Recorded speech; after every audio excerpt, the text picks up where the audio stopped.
বলো।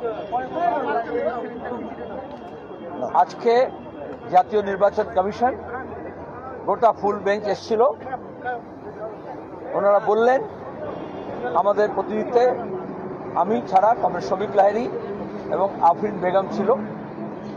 যুবদের ইয়াং ভোটারসদের একটা সমস্যা, লজিক্যাল ডিসক্রিপেন্সি মানে একটা সমস্যা। অ্যাডজুডিকেশনে পাঠিয়েছে বিচারাধীন রোলে 60 লক্ষ, সেটা একটা সমস্যা। ভোট সাধারণত করার জন্য এটা রুটিন বৈঠক করেন এরম বলেছেন প্রশাসনের সঙ্গে এবং বিভিন্ন রাজনৈতিক দল, যারা জাতীয় রাজনৈতিক দল যেমন সিপিআইএম এবং যারা তোমার গিয়ে রিজিনাল পার্টি। আমরা বললাম আজকে দাঁড়িয়ে কেন ওয়েস্টিনে একেবারে ফোর্টেস করা হলো, পুরো কেল্লা, তোমরা নিজেরা বুঝতে পারছো সাংবাদিকরা। তাহলে নির্বাচন কমিশন আজকে এই অবস্থা কেন ক্রিয়েট করলো যে নির্বাচন অবাধ, সুষ্ঠু এবং নিরপেক্ষ করার দায়িত্ব জনপ্রতিনিধি আইন অনুযায়ী, সংবিধান অনুযায়ী। তারা একটা ভোটার লিস্ট করতে গিয়ে কেন মানুষকে শত্রু বানালো, কেন মানুষের বিরুদ্ধে যুদ্ধ ঘোষণা করলো? নির্বাচন কমিশন কেন নির্যাতন কমিশন হয়ে গেল? এখন তো সুষ্ঠু অবাধ ভোট যেটা হবে তার আগে তো তাকে ইলেকশন কমিশনকে নিজের প্রেস্টিজ রিডিম করতে হবে, নিজের সম্মান, সাংবিধানিক যে অবস্থা ব্যবস্থা সেটা পুনরুদ্ধার করতে হবে।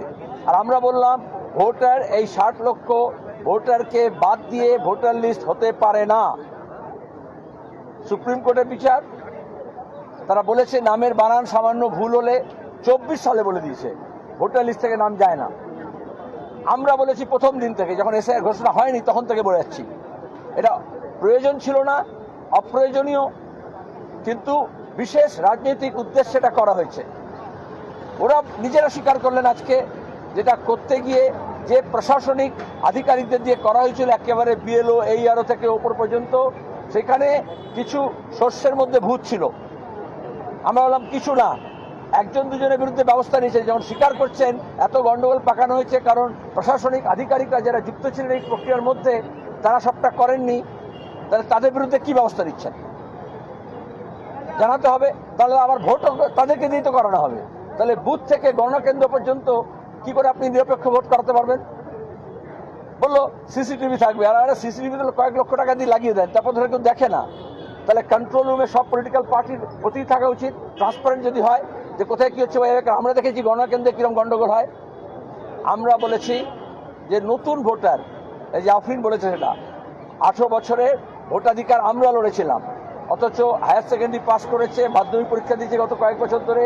আমাদের যে জন্মহার সে অনুযায়ী কেন 18 বছর থেকে 21 বছরে ভোটাধিকার পেল না? আমরাই তো প্রথম 18 বছর ভোটাধিকার করেছিলাম পশ্চিমবঙ্গে।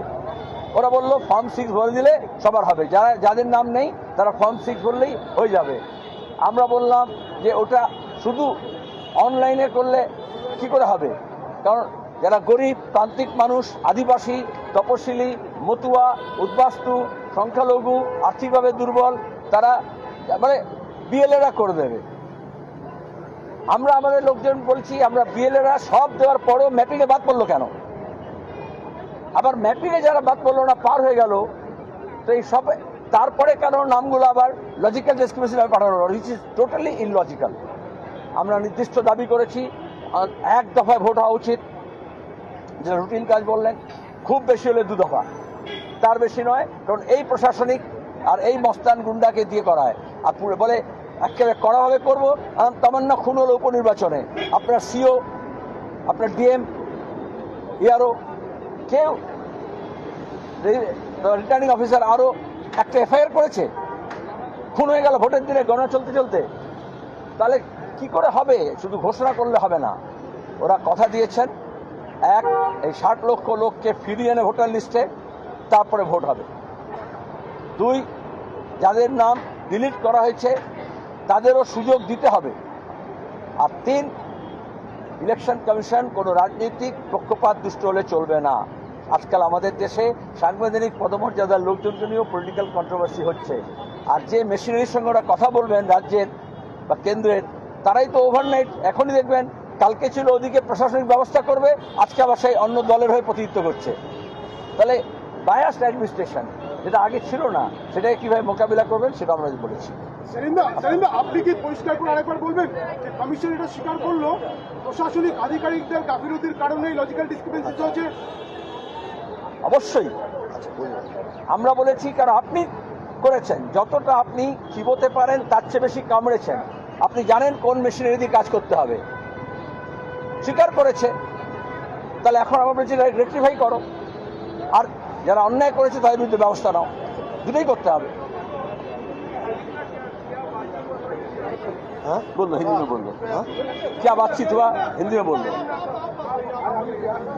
अरे नए लोगों को तो आप तवज्जो दो, नौजवानों को तवज्जो दो, पूरा देश दे रहा है जनती को।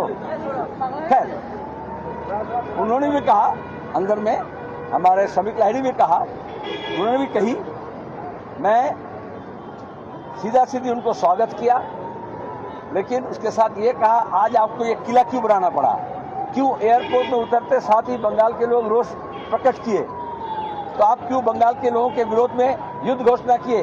हमने कहा मुगल के दौर से लेकर के अब तक दिल्ली के सम्राट, शहंशाह, राजा, बादशाह, प्रधानमंत्री, राष्ट्रपति ये बंगाल को समझ नहीं पाए हैं।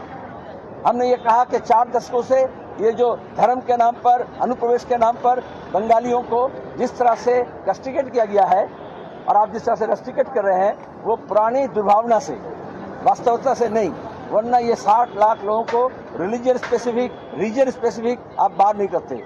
बंगाल में नाम कैसा होता है सिंथेटिक कल्चर में, अच्छा इनके नाम शिल्पी आफरीन है, वो उनका एआई भी नहीं समझेगा और नेचुरल इंटेलिजेंस भी नहीं समझेगा। हिंदी हार्टलैंड में अजीब सा होता है, बंगाल में और कुछ होता है, ये उनको समझना चाहिए। फिर यहाँ के जो शासक हैं, यहाँ के जो सरकार है, उनके जो अफसरान हैं, वो कौन किस पार्टी के हैं समझ नहीं आता है, तो उनकी व्यवस्था नहीं है। तो आप जो काम करवाएं, तो नीचे से लेकर ऊपर तक जो गलतियां हुई आप मान रहे हो, तो उसमें जो लोग दोषी हैं उनके विरोध में आप क्या व्यवस्था ले रहे हो। और चुनाव निष्पक्ष होना चाहिए, शांतिपूर्ण होना चाहिए, और उसको करने के लिए सिर्फ घोषणा काफी नहीं है। पिछले बार भी आप घोषणा किए, वोट के दिन उपनिर्वाचन में कालीगंज में तमन्ना खून हो गई, लेकिन एक एफआईआर तक नहीं किया रिटर्निंग ऑफिसर, आज तक एसपी सही ढंग से अपराधियों को पकड़ा नहीं। तो आप इलेक्शन कमीशन क्या किए, आप जो जिम्मेदारी लेते हो उसका तो पालन करना पड़ेगा, और संवैधानिक पोजीशन में जो लोग बैठे हुए हैं उनके मर्यादा को रखना पड़ेगा, वो मर्यादा हानि हो रहा है। हमने मांग किया है 1 फेज में होना चाहिए, बहुत ज्यादा होगा तो 2 फेज में होना चाहिए, क्योंकि वही गुंडे, वही बदमाश, वही शासकीय अफसर और पुलिस का हिस्सा जो राज्यसभा मेंबर बनने के लिए पहले से ही तृणमूल का होकर काम करता है, उसको घुमा घुमा करके चुनाव करवाया जाता है। आप देखोगे अभी जब पोजीशन चेंज हो रहा है, पोस्टिंग हो रहा है, बड़े बड़े WBCS, IAS, IPS का, WPS का, जिसमें समझा जाएगा कि चुनाव में कौन लोग तृणमूल करने के लिए माहिर है, उनका इस्तेमाल किया जा रहा है। तो आप इसी से करवाएंगे तो आपको इसके बारे में बहुत चौकसी बरतना पड़ेगा। हमने अंदर में नहीं कहा, लेकिन आप जब ये सवाल किए, ज्ञानेश कुमार से बात करके ये लगा कि बंगाल में आने के बाद कल के एयरपोर्ट में हमारे वाम पक्ष की तरफ से नौजवान महिलाएं जिस तरह से प्रदर्शन किए, हमने यहाँ जो बात किया तो उनका ज्ञान चक्षु उन्मिलित होगा। हम ये मानते हैं कि वो आर्टिफिशियल इंटेलिजेंस से काम नहीं करेंगे, ऐप्स के द्वारा काम नहीं करेंगे, वो अपना बुद्धि लगाएंगे, अपना ज्ञान लगाएंगे, और संविधान में और कानून में जो बात कहा गया है उसका पालन करेंगे। अभिजीत जल्दी